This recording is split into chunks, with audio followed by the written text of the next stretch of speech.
Tonight, urgent new warnings about a growing summer surge. It was only good news today on Wall Street. The Dow closing up 575 points. On Monday, it still doesn't look very impressive in terms of totals, but we could get perhaps 1/10 of an inch of rain on Monday, Bay Area wide, and certainly the cool down goes along with that. And if we look at our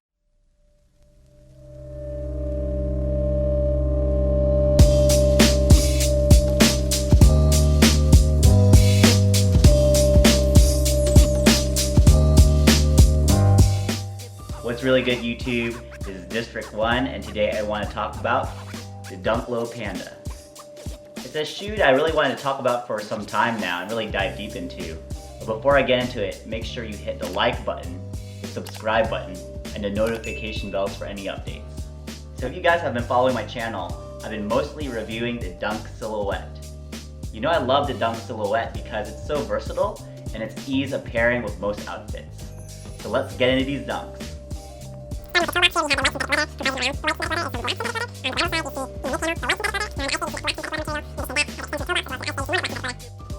Just kidding, guys. You've probably seen these joints everywhere at this point, so it's a little pointless for me to review them. But I really want to discuss how these sneakers, specifically the Panda, impacts the current sneaker meta. So how did we actually get to where we are today? So we had to go back all the way to 1985. So in 1985, the Dunk debuted as a high-top basketball sneaker, having been crafted from 4 different Nike models. The Nike Air Force 1, the Terminator, the Air Jordan 1, and the Nike Legend. Designed by Peter Moore, it's interesting that the Dunk took aspects of multiple legendary sneaker silhouettes to go on and carve its own history, taking on a design language that's unmistakably 1980s Nike. The shoe also coincided with the launch of the Air Jordan line, as well as a campaign to market towards collegiate athlete culture with the Be True to Your School campaign. With a lot of these re-releases, you can see these colorways being coveted to this day. With the decade that followed, the Dunk evolved slightly with a nylon tongue, a shorter shaft, and a thicker swoosh. Once the Dunk's popularity faded with the performance sector, it accidentally became popular with a subculture that is strongly responsible for today's success: skateboarding. After multiple attempts from Nike to cater to the skateboarding market with its own renditions like the Chode, the core demographic was clearly only interested in the Dunk. During the 2000s, Nike SB was formed to cater in a more focused way for skaters. You can see here some legendary pairs like the Alphanumerics, the Genos, the Supas, and of course the Zoo Yorks. Also between 1999 and 2000, Nike also attempted regional experiments with the Nike Co.jp Dunk line, as well as the Dunk Low Pro B line. And here you can see the Ugly Duckling pack, which was re-released back in 2020. Now in 2005, this is what I personally consider to be the golden era of Nike SB Dunks, the pink box era. Collabs was the name of the game, and it elevated the silhouette to new heights. You could check out the Huff collab, my personal favorite, as well as the Baca Juniors and the Stussies. Now in this current era of Dunks, in the 2020s, the Dunk was given new life from famous collabs, most namely the Travis Scott collab, the Chunky Dunky collab, and, well, frankly, Kylie Jenner spamming her IG feed with classic SBs really helped too.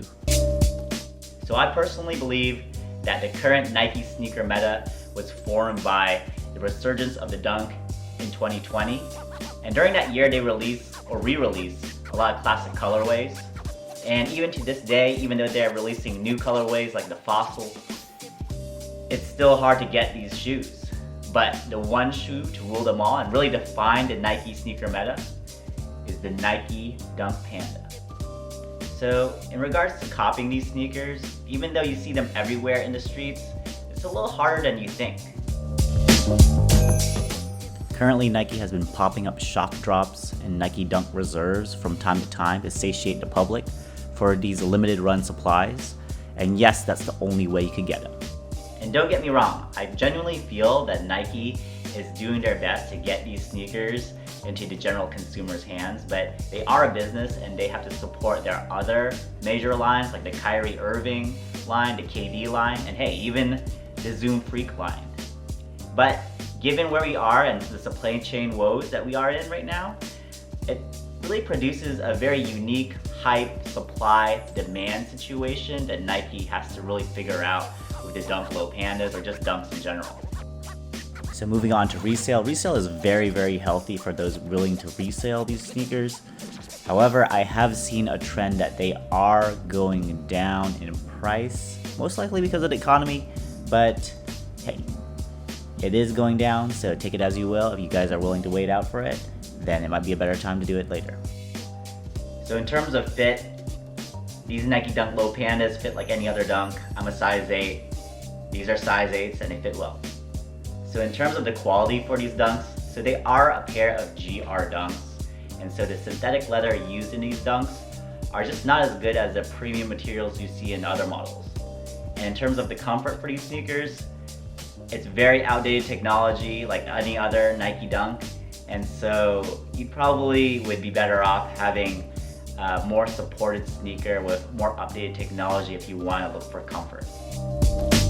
So these dunks come in full size run options, so maybe you could have one for yourself as well as one for your baby. Very cute. And now this Instagram user is having a very, very clean ensemble with the Nike Dunks going into some khaki shorts and a crispy white tee. And now here's an amusing take. I mean, this really speaks to the commonality of the sneaker at this point, but hey, people love them, people are rocking them. So let me throw these sneakers on and give you a fit check.